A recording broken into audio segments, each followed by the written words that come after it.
Re edit ചെയ്ത എമ്പുരാൻ സിനിമയുടെ പുതിയ പതിപ്പ് ഇന്ന് തിയേറ്ററുകളിലേക്ക്.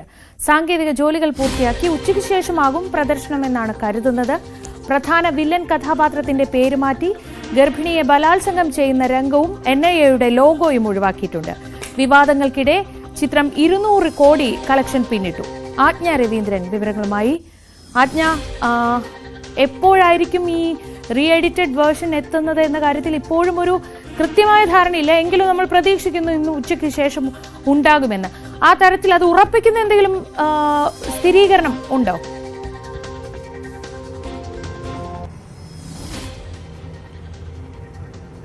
ശ്രീജ, ഇതുമായി ബന്ധപ്പെട്ട വൃത്തങ്ങൾ വ്യക്തമാക്കുന്നത് ഒന്ന് ഉച്ചയ്ക്ക് ശേഷം എന്നാണ് മനസ്സിലാക്കുന്നത്. കുറച്ചുകൂടി വ്യക്തതയോടെ പറയുന്നത് വൈകുന്നേരത്തോടെ ആകുമെന്നാണ്. അതായത് ഈവനിങ് ഷോയിലായിരിക്കും ഒരു പക്ഷേ ഈ എഡിറ്റഡ് വേർഷൻ ഉണ്ടാവുക എന്നാണ് മനസ്സിലാക്കാൻ കഴിയുന്നത്. 3.5 മിനിറ്റ് ഭാഗമാണ് ഇതിൽ നിന്ന് എഡിറ്റ് ചെയ്ത് മാറ്റിയിരിക്കുന്നതെന്നാണ് മനസ്സിലാക്കാൻ കഴിയുന്നത്. പക്ഷെ മറ്റൊരു പ്രധാനപ്പെട്ട സാധ്യതയല്ല. ഇപ്പം ഞങ്ങളുള്ളത് ഷേണായിസ് തിയേറ്ററിലാണ്. ഇവിടെ രാവിലെ 8:30 ഷോ തുടങ്ങിയതാണ്. ഈ 8:30 മുതൽ ഉള്ള 5 തിയേറ്ററുകളിലും എമ്പുരാൻ തന്നെയാണ് ഇപ്പോഴുമുള്ളത്. അത് ഹൗസ്ഫുള്ളായി തന്നെയാണ് ഷോ പോകുന്നത്.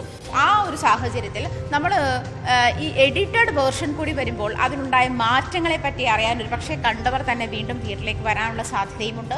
അതുകൊണ്ട് തന്നെ റഷ് കൂടുതലായിരിക്കുമെന്നാണ് വിലയിരുത്തൽ ഉണ്ടാകുന്നത്. ഈ പറയുന്ന 5 ദിവസമായി 5 ദിവസവും എമ്പുരാൻ റിലീസ് ചെയ്ത ശേഷവും ഈ വിവാദങ്ങൾ അവസാനിക്കുന്നില്ല. എമ്പുരാൻ സിനിമയ്ക്ക് വേണ്ടിയിട്ടുള്ള തിയേറ്റർ റഷ് കുറയുന്നില്ല. ടിക്കറ്റുകൾ പലയിടത്തും അവൈലബിൾ അല്ലാത്ത സാഹചര്യമുണ്ട്. ഇങ്ങനെ ഒരു സിനിമയെ പറ്റി ഇത്രയും ദിവസം വിവാദങ്ങളായാലും ചർച്ചകളായാലും ഇങ്ങനെ സജീവമായി തന്നെ എമ്പുരാൻ സോഷ്യൽ മീഡിയകളിലായാലും മാധ്യമങ്ങളിലായാലും ഒക്കെ ഇങ്ങനെ നിലനിൽക്കുന്ന ഒരു സാഹചര്യം കൂടിയുണ്ട്. ഇപ്പോൾ വിവാദങ്ങൾ, അതായത് ഈ എഡിറ്റഡ് വേർഷൻ ഇറക്കാമെന്ന് പോലും പറഞ്ഞ ശേഷം വിവാദങ്ങൾ നിർത്തുന്ന സാഹചര്യമില്ല എന്ന് വേണം മനസ്സിലാക്കാൻ കഴിയുന്നത്.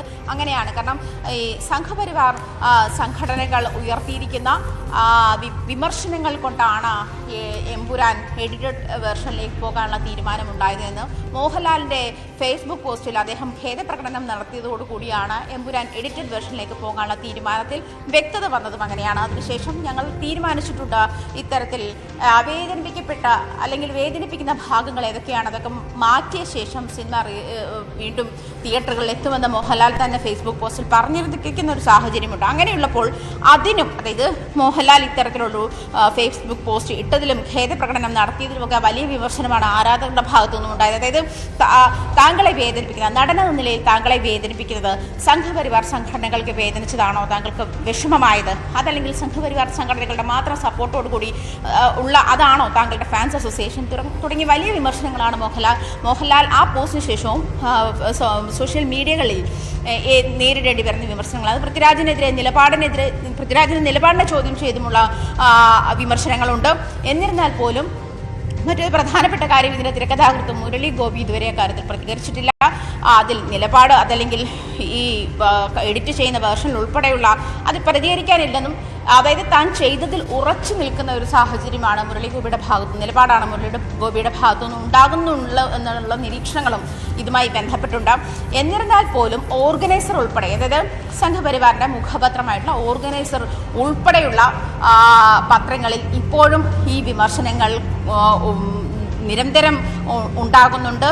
തങ്ങൾ എഡിറ്റ് ചെയ്യാൻ ഞങ്ങൾ ആവശ്യപ്പെട്ടിട്ടില്ല എന്ന് പറയുമ്പോൾ പോലും, അത് മാത്രമല്ല കേരളത്തിലെ മറ്റ് രാഷ്ട്രീയ പാർട്ടികളെ ഉൾപ്പെടെയുള്ള വിമർശനങ്ങൾ അതിലുണ്ടായിട്ടും ടി സിദ്ദിഖിൻ്റെ പോസ്റ്റ് അതിൽ ഏറ്റവും ശ്രദ്ധേയമായി തുടരുന്നുണ്ട്. ടി സിദ്ദിഖ് പറഞ്ഞത് ഇങ്ങനെയാണ്: CPM-നെ, കോൺഗ്രസിനെ ഒക്കെ വിമർശിച്ചിട്ടുണ്ട്. അതായത് കേരളത്തിൽ മാത്രം ഒതുങ്ങുന്ന പാർട്ടിയാണ് CPM എന്ന് പറയുന്നു. അതല്ലെങ്കിൽ CPM എന്ന് പേര് ഉപയോഗിക്കുന്നില്ലെങ്കിലും കാരണഭൂതന് ഉപയോഗിക്കുന്നുണ്ട്, അതല്ലെങ്കിൽ മെഗാ തിരുവാതിര ഉപയോഗിക്കുന്നുണ്ട്. അങ്ങനെ പല, അതായത് CPM എന്ന് മെൻഷൻ ചെയ്യുന്ന, മനസ്സിലാകുന്ന സൂചകങ്ങൾ ഉപയോഗിച്ചുകൊണ്ട് തന്നെയാണ് ആ സിനിമ മുന്നോട്ട് പോകുന്നത്. അതിലാർക്കും പരാതിയില്ല. അതല്ലെങ്കിൽ കോൺഗ്രസിനെ മെൻഷൻ ചെയ്യുന്ന, കോൺഗ്രസ് ആണ് എന്ന് മനസ്സിലാക്കുന്ന പല സൂചകങ്ങളും സിനിമയിൽ ഉപയോഗിക്കപ്പെടുന്നു, അതിലും പരാതിയില്ല. ഇങ്ങനെ ഞങ്ങൾ കൂടി അതിന്മേൽ പരാതികൾ ഉന്നയിച്ചാൽ ഒരുപക്ഷെ റീൽസിന് വേണ്ടി മാത്രം ഉപയോഗിക്കപ്പെടുന്ന 3 മിനിറ്റ് സിനിമയായിട്ട് എമ്പുരാൻ ചുരുക്കേണ്ടി വരുമല്ലോ. അതിനുകൂടി എഡിറ്റ് ചെയ്യാൻ ഇവർ തയ്യാറായാൽ, അണിയറ പ്രവർത്തകർ തയ്യാറായാൽ എന്നുള്ള ഒരു വിമർശനം ടി സിദ്ദിഖ് MLA ഉന്നയിച്ചിട്ടുണ്ട്.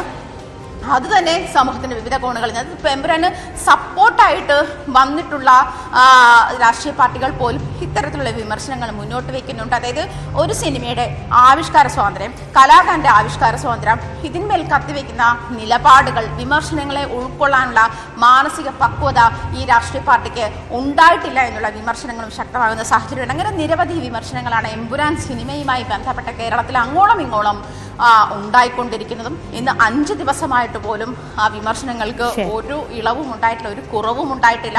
ഇനി എഡിറ്റഡ് വേർഷൻ വന്നാൽ പോലും ശ്രീജ പറയുന്നത് പോലെ ഗർഭിണിയായ സ്ത്രീയെ അതിന്റെ സൂചന ഗുജറാത്ത് കലാപവുമായി ബന്ധപ്പെട്ട് നമ്മളെ ഏറ്റവും ഭയാനകമായി കേട്ടിട്ടുള്ള ഒരു ബിംബം അതായിരുന്നു. അത് സിനിമയിൽ ഉപയോഗിച്ചു.